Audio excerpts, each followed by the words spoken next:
Okay, I think we're ready to get started. Welcome to today's CLA webinar, which is Tech Talk, how today's technology is transforming tomorrow's laundry industry. My name is Bob Neiman. I'm the editor of Planet Laundry Magazine, and I will serve as your moderator today. Before we get started, just want to acknowledge our sponsor. I want to thank Card Concepts for sponsoring today's event.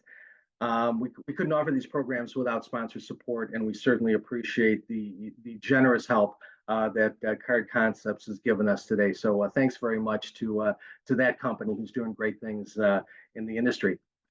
So each month we like to focus on a topic that appeared in Planet Laundry. This topic of technology is actually the cover story of the October issue, the current issue, and it's a chance to go a little bit deeper into that topic today and talk to some laundry owners who are doing things with their own technology and just kind of ask some questions. So I will start by asking our panel some questions, and then at the end we could hopefully get as many of your questions answered, time permitting. So at any point during this program, feel free to type your question into the question box, and we'll get them answered, as many as we can. So our panel today is Brian Reisland. He is from Laundry Genius, and Travis Unema of Brio Laundry, and both gentlemen are from Washington, coincidentally. So guys, thanks for being here today. I know you're busy, and I appreciate you carving out some time to I guess talk tech with us. Not a problem, anytime. Absolutely. Well, so the first question I have, and let me pick on you, Brian. Is it possible to be successful in today's laundry business without being techie, or at least somewhat techie? Be the most horrible person to ask that question of, since I am like all tech all the time.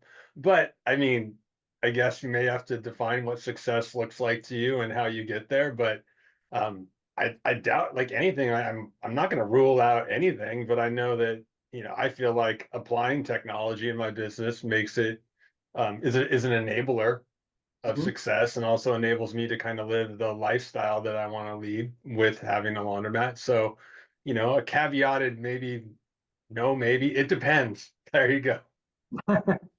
Right, stay on the fence. Travis, how about you? Yeah, I would agree with Brian on many aspects of that. Depends how you measure success. I think technology enables you to make decisions faster, and it gets you your money faster, and you can see data better. So if you're not going to monitor your own, data, without being tech savvy, it's not going to be a good way to be successful. I think being tech savvy gives you all of the info you need to really propel your business and make educated decisions on it. So, yeah, it's hard to, I think someone put in the comments, you can't prove what you can't measure.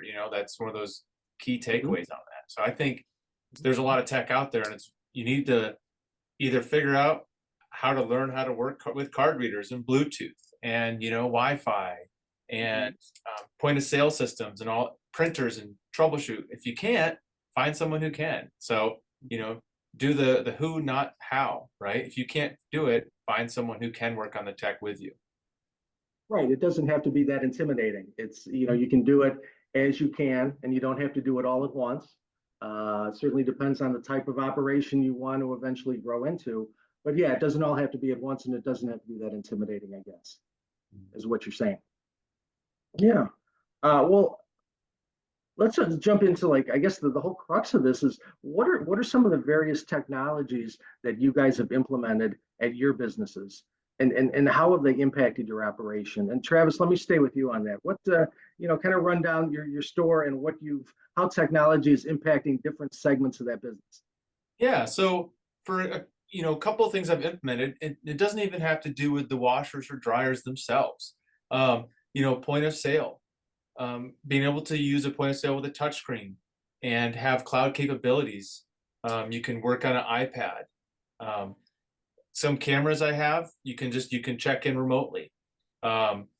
Customer service forms I do all on the cloud. So a lot of cloud computing is what I've been going to, so I can work on my business wherever I'm at, and I can always monitor all that data.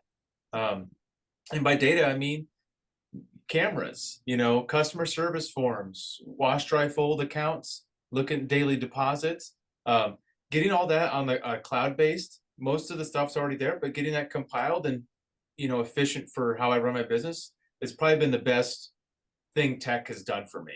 Um, that combined, with employee scheduling and softwares, having an app, that you can use for a different company and saying, hey, here's how you clock in, so I know who's on shift, when their next shift is. That's really important to me to be able to have all that data at my fingertips, but also on the cloud based. Mhm. Right, Brian. Same question to you. What various tech have you implemented? Um, Everything that Travis has said, I may not use the cameras as well as he does, but the thing I would add is just I use Microsoft 365, used to be known as Office. That's where I come from. So there's other things out there like Slack and stuff that you can use, but we use pretty much Microsoft Teams within there. That's where we store all our manuals and documentation. We have different chats for question and answers, and that's where my employees and my manager, they communicate with me predominantly that way if they have a quick question. And that allows, always, it's like if it's urgent, pick up the phone, but that allows us to do stuff in kind of a time shifted fashion because, they are hourly employees. And, we should only expect them to apply or reply when they're on shift. So, that is a hub for our communication. My manager and I, we talk more via chats on Teams than we do on the phone. And then I'm a big data guy, so I also use Microsoft Power BI for a dashboard. Like there's things like Tableau and other things out there, but I pull data from Launderworks and Sense into my dashboard so I can look at it every day and also do comparatives year over year. All sorts of stuff. Like I think I figured I track like 160 different things in my business at least once a month that I'm using. A lot of it is noise, but it's good there to like answer questions when they come up and you want to drill down. Mhm, mhm. Very good, very good.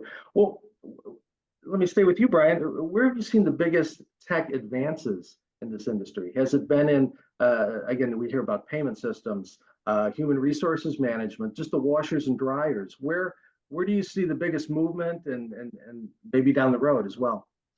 Well, so okay, I've been in the industry 3 years. So if you were looking in that time frame, it looks like washers. Like I'm jealous. I got mine right before touchscreens started becoming popular. So I Mhm. have serious machine envy from all those stores that are coming out there. I can't wait to find location number two so I can do that. Um, a lot of things it feels like it's the technology in a lot of ways has been implemented to replace the coin. So in general, like we do a lot of stuff, and I'll say this on the self-serve side, where we look at the transaction more than we look at the customer. Because with just coins, you don't know who the customer is. So that's an area that I like to explore is how I can mine that kind of stuff out of my data. And then I look 3 years down the road, like 3 years down the road, we really shouldn't be having this type of discussion. Like I really have high expectations for the vendors on where they need to get to.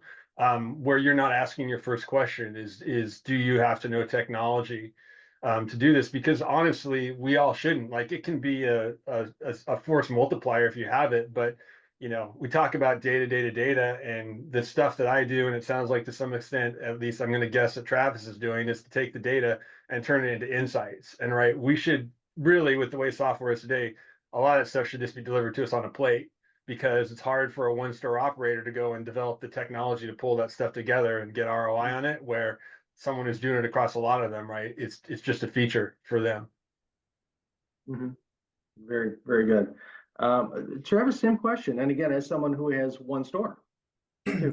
Yeah, I would say, kind of to touch on what Brian's talking about, I think point of sale systems have come a long ways in the last, 5 years, 2 years. It just kind of seems like a little exponential curve. They don't have everything that I want yet, but integrating, with DoorDash and Uber and having customer apps and,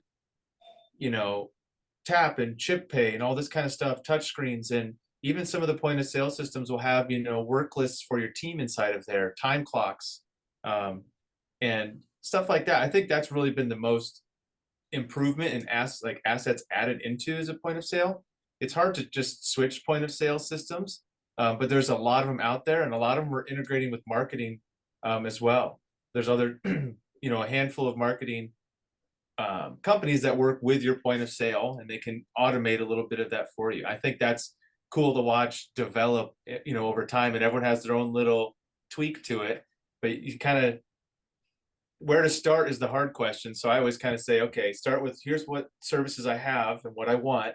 What point of sale, what tech's going to fit that in my needs? Because if you don't need everything, don't buy everything. Get the point of sale tech that's going to help you accelerate the part of the business that you want to move forward, like wash, dry, fold, or pickup and delivery. But that's what I've seen to be the biggest advances, is all these, marketing as well as point of sale systems. Mhm. You mentioned that some of the systems don't have everything that you might want down the road. What's maybe on your wish list that you'd like to see? Yeah. Oh, well, I just was, at the last couple conferences talking about a lot of the point of sale systems. There's a lot of stuff I want to see in there. I think Brian touched on this. I want a dashboard that, you can integrate all of your washer turns, right, with your utility costs, as well as, it's almost like a QuickBooks inside of your point of sale system, but just real-time data with a dashboard. Just boom, you can kind of check in, see how everything's looking, time clocks combined inside of it. Okay, how many hours did the person work in this order?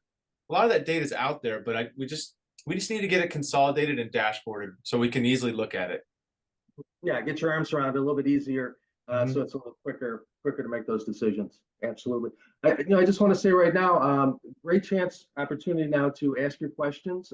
Please feel free. We've got two super techie guys, super progressive operators here. So let's take advantage of them and get your questions answered if you have any. Next one, Brian, for you, it's what kind of feedback have you received from customers regarding the tech or the tech upgrades at your store?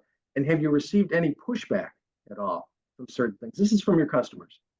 Yeah, self-serve is like, compared to other laundromats in the area I'm at, it's kind of a jarring experience when you come in, because we're more on the modern end, right? And card only, right? We're Launderworks, you can put a card in the wall. So I think that, we get, I don't want to call it pushback, but there's first a wow factor, right? They come in big, clean, all that stuff. Sometimes there's a little bit of hesitation, because it's new, right? I tell them, when I work in the store, the first time you come in, we got to teach you the secret handshake, right? How to get the card out of the wall, how to tap the thing, and when to turn the button, when to do it. But after you know the secret handshake, you're part of the club, right? And it's kind of fun to watch. We're attended all the time, and that, like, I think that gets over the pushback. That's what we can explain it through. But it's also fun, when we're busy, to see customers teaching other customers, and they take pride in the fact that they know how to do it and they can show someone else how to do it. So I mean, pushback. I mean, I guess the pushback maybe is if someone leaves, but my team never tells me, rarely, about something we can't solve, right, and help someone through it. Right, right. And like you say, it actually kind of pulls them together because you've got customers talking to customers, and it's maybe building kind of a bond in that way too. So yeah. Travis, same question. Have you received, Yeah, what are you getting from your customers? yeah, technology is good, but it's also a learning curve. So sometimes you'll get someone who wants to transfer from coin to card or loyalty card or credit card or tap to pay, but they don't know how. So also being attended all the time, it's a great way to communicate to your customers, train them in the technology. A lot of times someone may think they know how to use it, but showing them in clear instructions, from another person really helps out. Some of the pushback I got from getting rid of the coin machines I did this last year, was a little bit of pushback, but it's such a small percentage of the business where, hey, time to move on. I'll give you 10% bonus, if you switch to paying with credit card, or whatever. You can incentivize it as many ways, and that's kind of the gamification. Don't just tell the customer, oh, I'm switching it because I don't like you. It's trying to make it easier for everyone, more efficient, and you can reward that too. Mhm. Perfect, perfect. Well, how about staff? How has technology impacted your staffs and as well as your training programs? Have you had to change those things up? Travis, let me start with you on that one. Yeah, so this one really hits home for me because one of the things we developed in the last few years was our own online university for training our attendants. We call it Laundry University.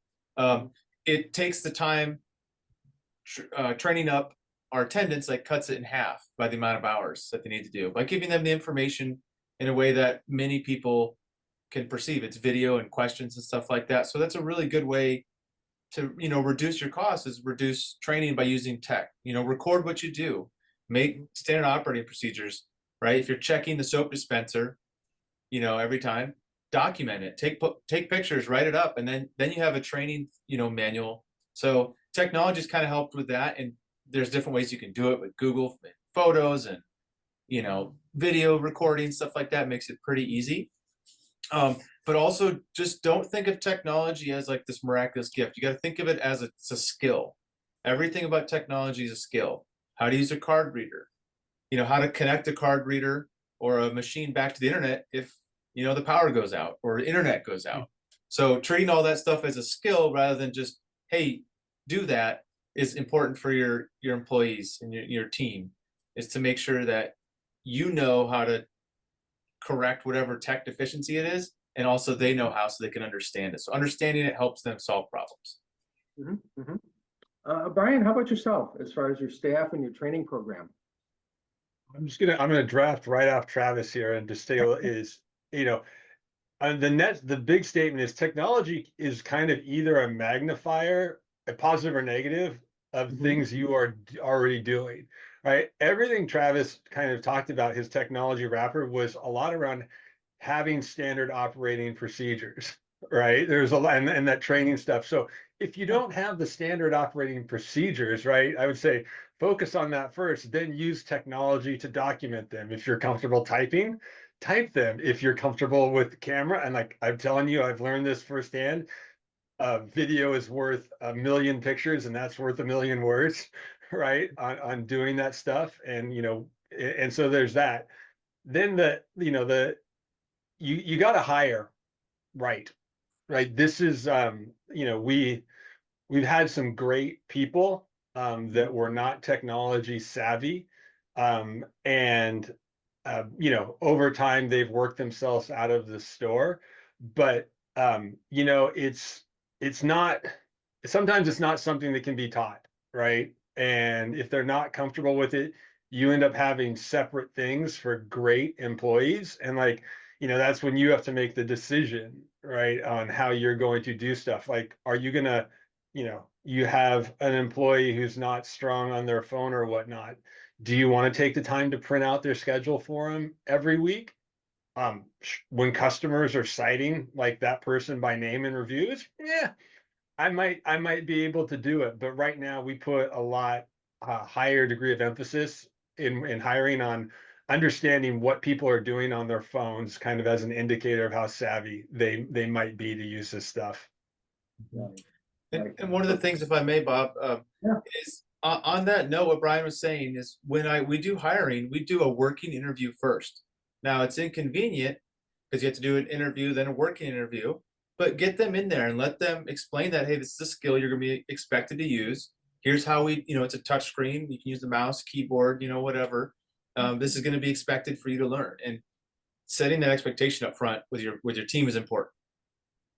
Yeah. So that way they know what's coming down the pike, and they're prepared for that. Perfect. We have a question here. Someone's asking about you guys. Do you have any recommendation between card only versus a hybrid, which would be a coin and a card reader system? Do you have any preferences, or what are you doing at your stores and why? Depends on what equipment you have. Like my washers in half the store are old enough where they have coin as a part of them, and depends on what equipment you have, what card readers can go with it, whether it's a pulse system or cloud-based system or starting from your point of sale. So kind of start with your equipment and see what's compatible, and I would go from there. And there's a whole bunch of different options. I haven't tried them all.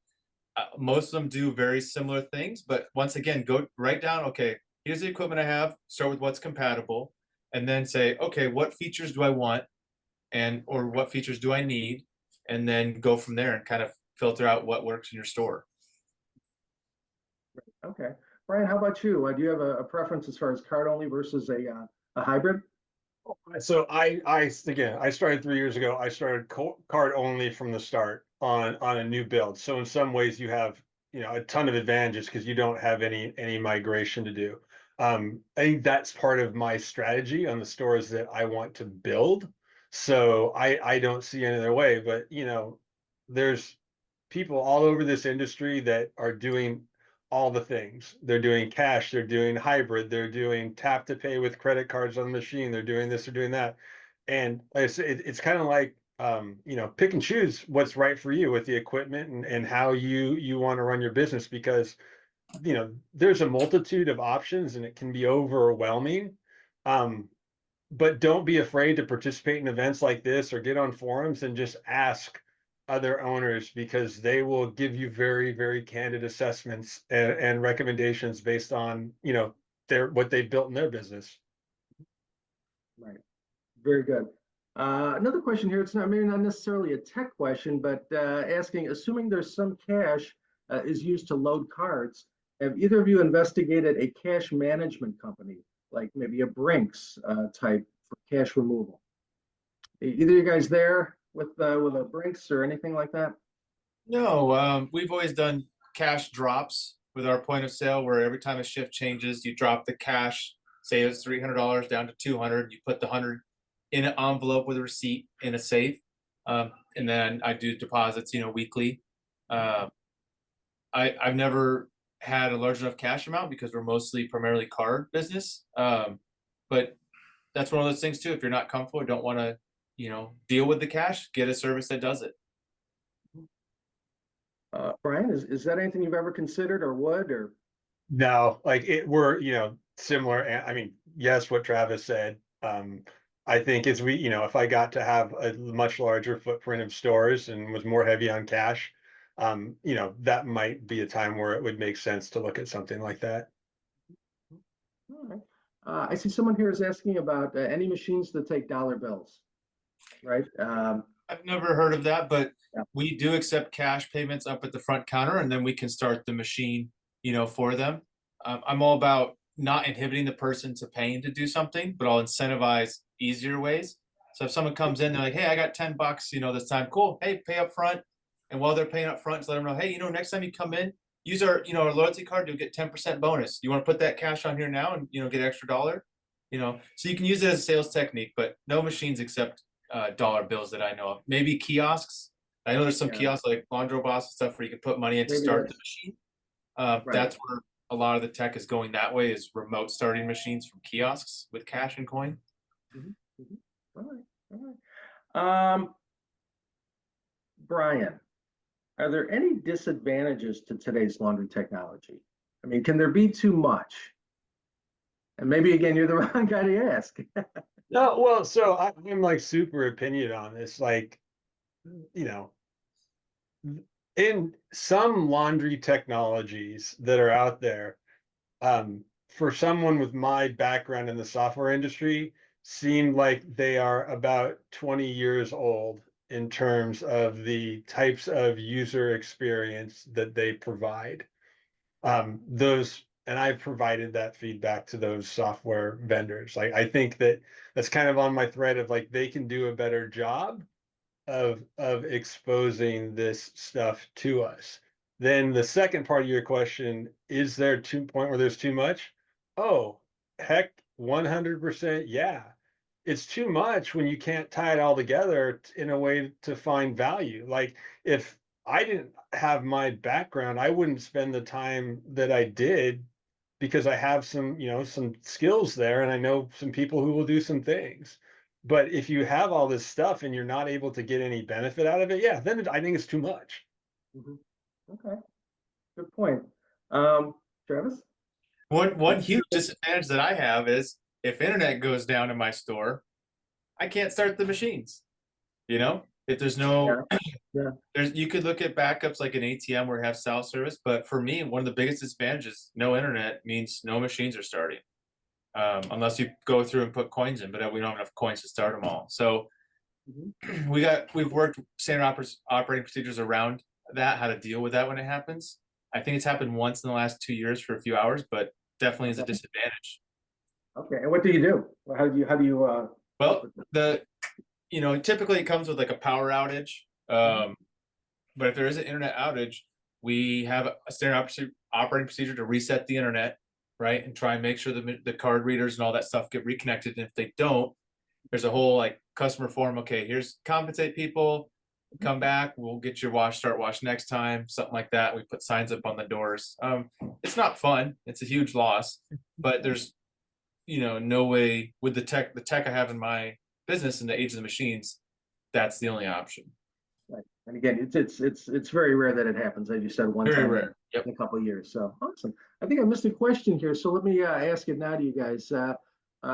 Someone here is asking, I'm in the process of replacing my self-service card system. I have a no-name POS system with limited functionality. Is there a card system that also integrates with your POS? Not looking for any brand names, but is that animal out there? Well, in terms of payment systems, there are a lot of the POS systems that will enable you to pay with a handful of the laundry card type systems where you may have loaded stored value on them. So it just becomes another method of tender at the register. So I know ambiguous answer, but like there's a yes. You just have to drill into it a little bit. Mhm. Okay. Yeah, start with what system is. I'm trying to find the question. Does he currently have a system? Yeah, replacing. So if you have that current system, reach out to whoever the manufacturer is and see, hey, is this compatible with any point of sale systems? It's a question that they won't give you unless you ask them because they, may not know you want to know. So start with wherever your card system is and say, hey, is there anything that works with? And if you're going to be replacing it, do the same thing with the new card system you're looking to put in, saying, hey, do you have any integrations with point of sale systems? Okay, very good. Another question coming in. They're coming in now. Are you seeing a useful life with the digital machine panels and the chips? Do you have to budget for replacing/repairing the tech components of the machines? Either of you. Um, Yeah, I could start on this one. okay. I assume it's talking about repairs and maintenance. Yes, things break. So there's always going to be some things to, repair. There's a lot of companies out there that repair laundry electronics.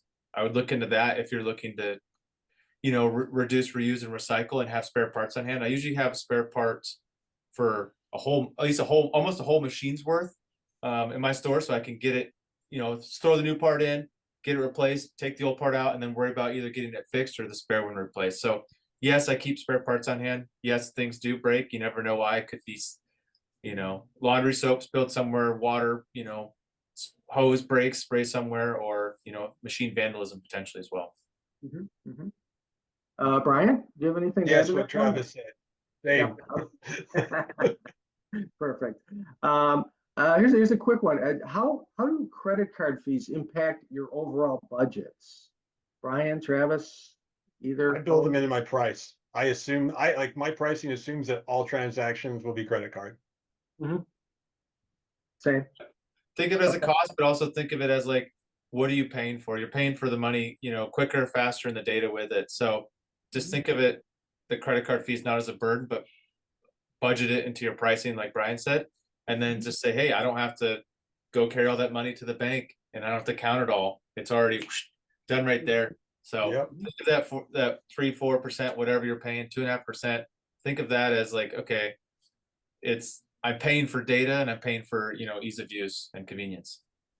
And like I could probably argue if I really did the way that if we compared the cost of an employee doing it, because there's real labor hours involved, like and how many and like it would if I didn't take credit cards, it would increase the number of cash counts I did and trips to the bank and all that stuff. It's like I mean I doubt it's ever going to be the equivalent to credit cards, but like I would consider my credit card fees a replacement cost for labor in some ways. Mhm, mhm. Perfect. Okay, great answers. Uh, what challenges do you face when implementing new technologies, and how have you overcome some of those challenges of the implementation? Travis, let me start with you on that. Yeah, I would say it depends, what tech you're talking about. Like for Mhm. us in our university, right, is creating something that works with phones and tablets and is ease of use. As far as like in stores, it's making sure your compatibility, right? So making sure whatever you're gonna a card reader on a machine, making sure it's compatible, making sure you have enough, internet for it to plug into. If you have a point of sale system, do you have a receipt printer? So there's a lot of little things to think about. And if you want a cash drawer, does it work with this point of sale system? So just almost I like to write things out, look like almost like a flow chart, and just say, okay, here's all the stuff that I want. Here, how does it fit in? And then just having a good relationship with whoever you're buying the stuff from. Don't be afraid to ask them questions. Don't just, Mhm. hey, I want these card readers. Hey, ask them the detailed questions. Does it work with this machine? If how does it work and how do you install it? So knowing and understanding the tech is going to definitely help you implement it. Right, absolutely. Um, uh, same question for you, Brian. And again, I know that you're only 3 years into it, so maybe you haven't had a lot of challenges with implementing.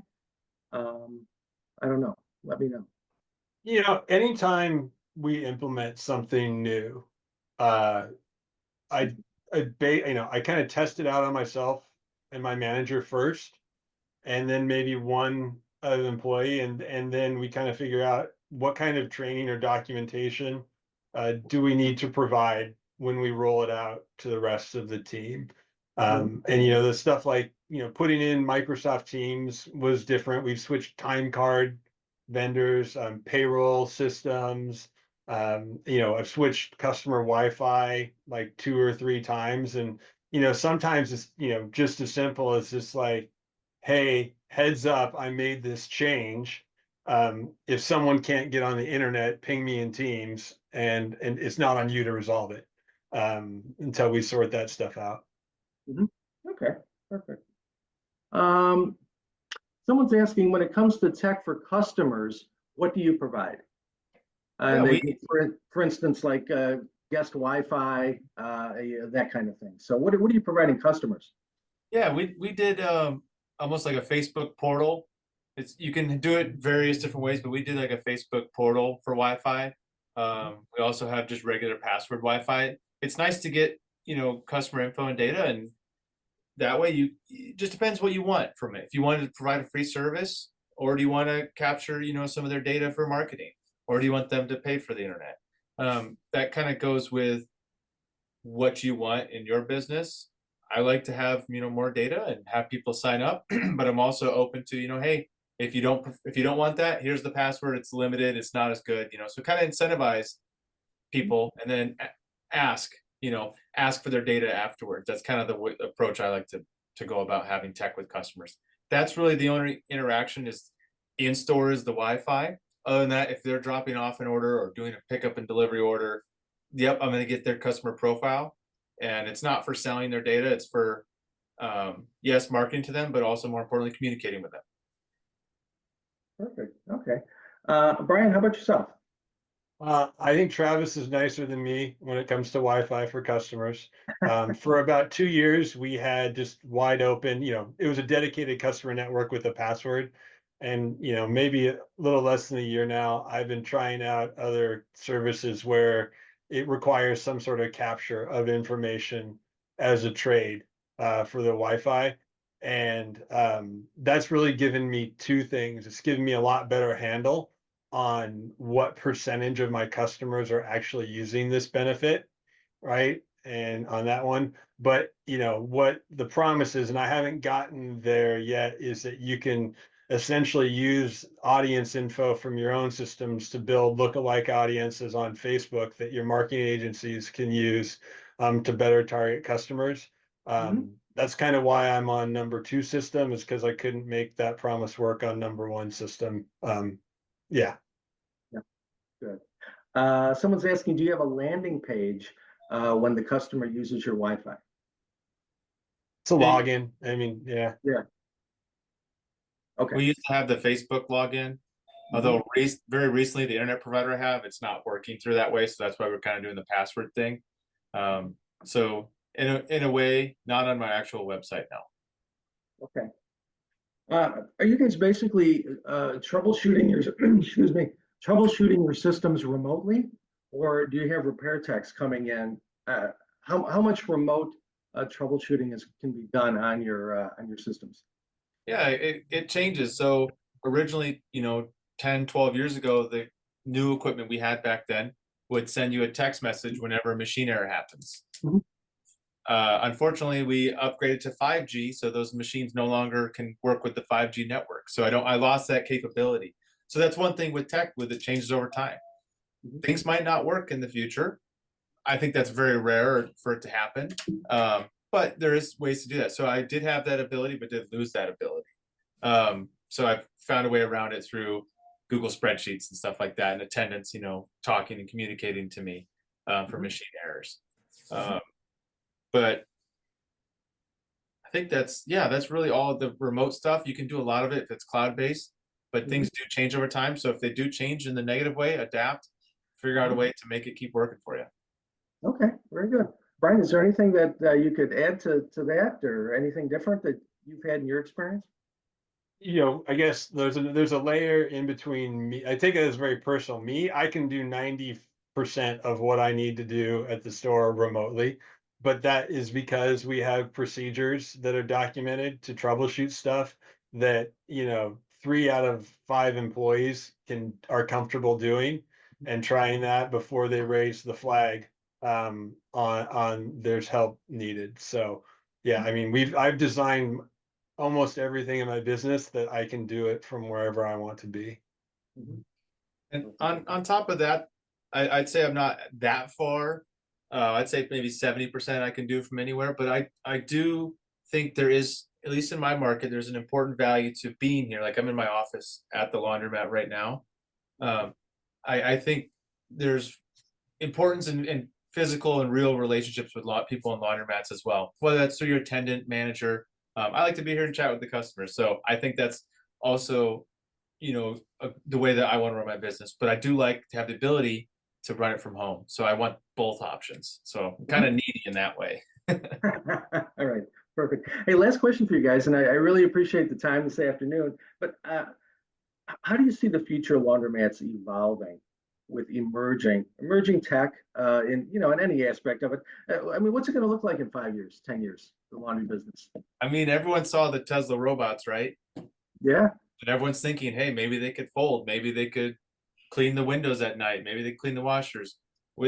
I think it's cool to watch, AI and automation. I think it's going to be the largest thing in the next 5 to 10 years for laundromats, and I think also payments and data capture. I think is going to be. It's already pretty much there, but I think it's going to continue to get smoother between point of sale systems, machines, and cloud computing. I think it's all going to be in Right. one thing. Yeah. Yeah. Brian, what are your thoughts? What's your crystal ball say? Well, it's funny. Like, I think we end up talking about like the narrow tip of the pyramid when you ask this question, Mhm. because how many laundromats can you go into and their machines that are 15, 20 years old are still working well enough? We won't say just fine, but well enough. So I think you're looking at as new stuff comes online or people refresh, you'll definitely see those type of things. And um, you know, like Travis, I'm probably in my store a bit less, but I will not replace. I think there like I forget how he eloquently said it, but there's like a value in connection with your customers, and that happens through my team more than it does me. So like I get scared of stuff that takes away that layer on that side of the equation, but anything else that is like not customer facing that we can automate to like in anything to make life easier for me and my employees, like we'll do that stuff behind the scenes and we'll still be there in the store every day because honestly, at least my neck of the woods, um, you know, demographics and your local prosecutor's approach to enforcing laws sometimes mean that there are non-customers entering your space And it's amazing what just having a person there does to prevent a lot of those things from ever even being established, even when it's all around you. Mhm. Right, right, perfect. Hey guys, this has been really, really fascinating. Is there anything that I didn't ask or that the listeners didn't ask that maybe you'd like to get out there regarding technology and laundry and where it's headed and your journeys? And anything I didn't, any parting shots that you'd like to?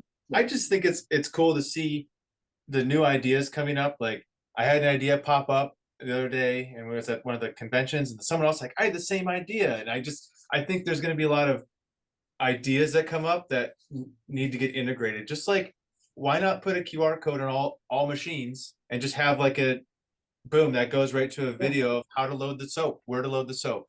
Then it's not your attendant doesn't have to do it, but it's there and it's easy. And hey, just scan this and we'll show you how to load it.